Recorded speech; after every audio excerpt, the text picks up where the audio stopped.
Okay, our first question. Why did Pope Francis make a big deal of recognizing the anniversary of Martin Luther when Luther did nothing but attack the Catholic Church and the papacy? Okay, so yeah, that's a great question, and I get asked that question a lot. I'm sure everybody heard the question?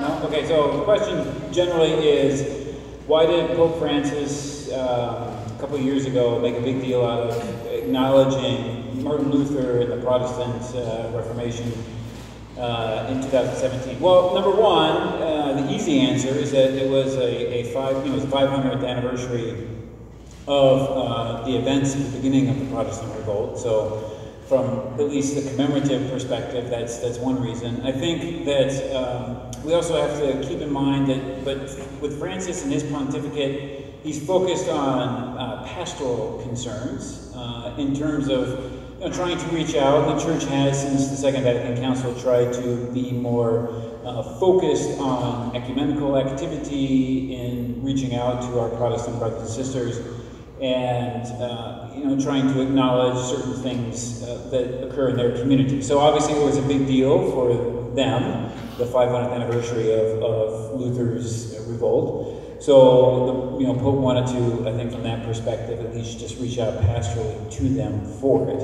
I also tend to think, and this is no criticism of the Pope, and this is just me speaking individually, that there are some in the Curia in Rome that influence the Pope or are his advisors that may not be as versed in the history of Luther and of that movement, and so perhaps they're not as intimately aware as they could be or should be on what he actually taught and what he represented. So I understand that it's a bit problematic from a historical perspective when you know the authentic history of what happened there and what Luther actually taught. But I think that even if that is known, again, I think that the Pope was trying to reach out in a pastoral way to our separated brothers and sisters to at least acknowledge something that was important to them without really taking away from the Catholic understanding of those events either.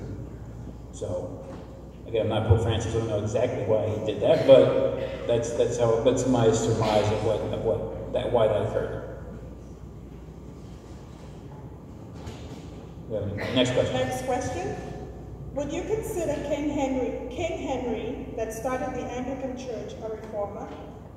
Oh, that's a good question. So, again, the question was, would I consider King Henry VIII, the English king who broke away from Rome and created the Church of England, a reformer? No, simple answer. No, he's a revolutionary as well, and frankly, a little bit worse of a revolutionary than the other two. At least Luther and Calvin were truly motivated by their own personal beliefs. As misguided and wrong as they were still focused on doing what they did because they believed in what they were doing. Henry really separated the Church in England from Rome for a personal whim.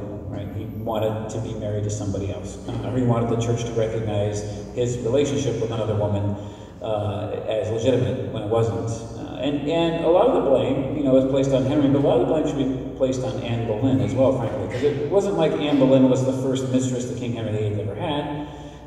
Most accounts agree that he was faithful to Catherine of Aragon, his actual legitimate wife, valid wife, for the first 10 years or so of their marriage. And about, within 10 years, or about the 10-year mark, his eyes kind of strayed to women in the court, and more than just his eyes. Anne was different from these other mistresses that he had previously had. Anne wanted to be queen. She wanted to be recognized as queen. And all accounts at the time show that she had a great hold over the king for some reason. She was very much a focus of his thought, of his actions, and she was easily able to manipulate him into trying to put away Catherine so she could be declared queen. The others, mistresses, were really okay with just being the king's mistress. But Anne didn't want just that. She wanted to be queen. So a lot of the blame for the separation of England from the faith rests with Anne Boleyn as well. It's not just Henry. Although ultimately he obviously made the decision. So. Next question. This is a two-part question. How can the church how come the church was not able to contain or stop the movement of Islam from spreading throughout the world, especially during its first few years when Muhammad died? The first 100 years saw the growth of Islam. How do we Catholic evangelize Muslims? Are there concrete data of Muslims converting to Christianity faith? So three different questions there. So if I get those right. So the first one was, why was the church not able to really stem the rise of Islam and Islamic expansion early on, in the first 100 years or so after Muhammad's death up until the early part of the 8th century? How do we evangelize Muslims today, and are there any Muslims that convert to the Catholic faith? I think of those three questions. So the first one, in terms of why was the church not able to really stem the tide of the Islamic advance? Well, there's a lot of reasons for that. The church didn't necessarily see it as her job frankly, to stem the tide of Islam as it arose, because she was focused on other things. When Islam rose in the 7th century, the church was in a very difficult time in Western Europe. It was a time period within 100 or so, 150 years or so of the collapse of the Western Roman Empire. Political unity in the western part of Europe had really ceased to exist. The church was focused on just trying to maintain a semblance of unity within the Western world. She was the only international organization of any kind of importance at the time. There were a multitude of different secular rulers, none of which were powerful enough to stem the Islamic tide, although the only one that did was the Frankish kingdom under the guidance of Charles Martel, who in the year 732 defeated that Islamic army at the Battle of Poitiers in France. So it was a very disparate political time. It was an economically depressed time in Europe as well, and so there was a lot of internal focus on European problems and Western problems.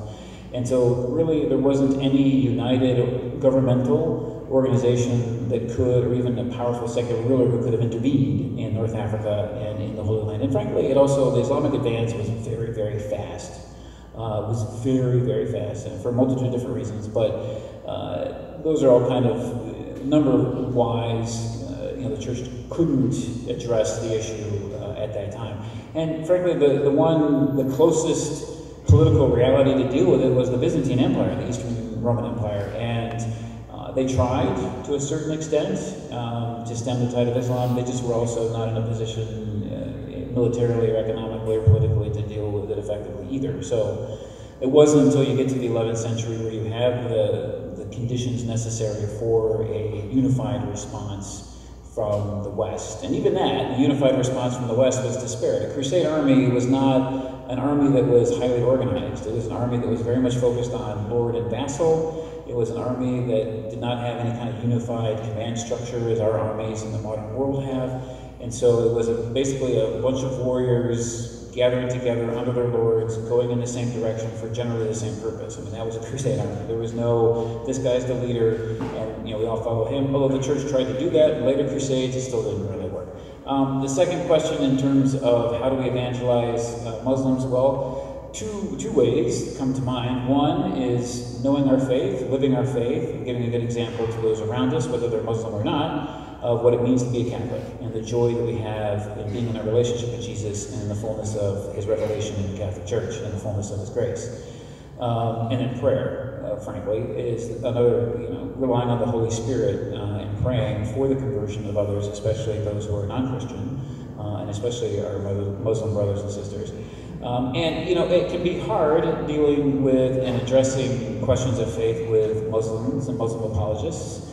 Islam is a very, I don't mean this in a pejorative or negative sense, but Islam is a very simple faith in terms of there are 5 main tenets that one has to follow. There's not a lot of heavy theology. There's not a lot of intellectual exercise that's involved in coming to faith in a certain sense, as there is with the Christian faith. Again, that's not meant to be pejorative. It's just an observation. That's just the reality of the situation. And so it can be hard for Muslims to understand the complexity of the Christian faith, because it is complex. There are a lot of different, we believe in one God, you have 3 persons. Right? And Islam doesn't have that, right? Islam doesn't embrace the incarnation of Christ, right? How does that happen? So, the Father doesn't beget in Islam. So, really hard to deal with many of those different doctrinal points. But again, if you have a Muslim friend who asks questions, then you try to answer them, right, objectively and in a positive way. But the best way to evangelize anybody is, again, to live our faith authentically and enjoy. And that way we can attract others to the faith. They will intuitively and spiritually be attracted because they see the faith alive in us. And we can also conversely then repel people from the faith too, right? If we don't live our faith authentically, or if we are constantly criticizing other Christians or the church or this or that or whatever, that can repel people from the faith as well. We don't want to do that. There are all kinds of resources that are out there for those who try to, answer Muslim objections to the faith as well. Catholic Answers has a whole lot of resources in that area, so if you're interested in that, I would go to Catholic.com and find those. And the last question was, I just read, there are some Muslims who do convert. It's rare, although I think it's becoming a little less rare, actually, in the modern world. But it's difficult for a Muslim to become a Christian because of the idea of, going back to what I said earlier in my Crusades talk, about how Islam sees the world. There's the House of Islam, there's the House of War. And to apostatize from Islam and become a Christian, can bring about the death penalty in certain Islamic countries. So there's a significant physical risk for one and one's family to do so. There's also some intellectual issues as well, as I mentioned, in trying to convert. But many have, and I think I just read recently, I think it was on Twitter maybe, that I think the former Miss USA, who was the first Muslim winner of the USA pageant, Miss USA pageant, she just converted to the Catholic faith.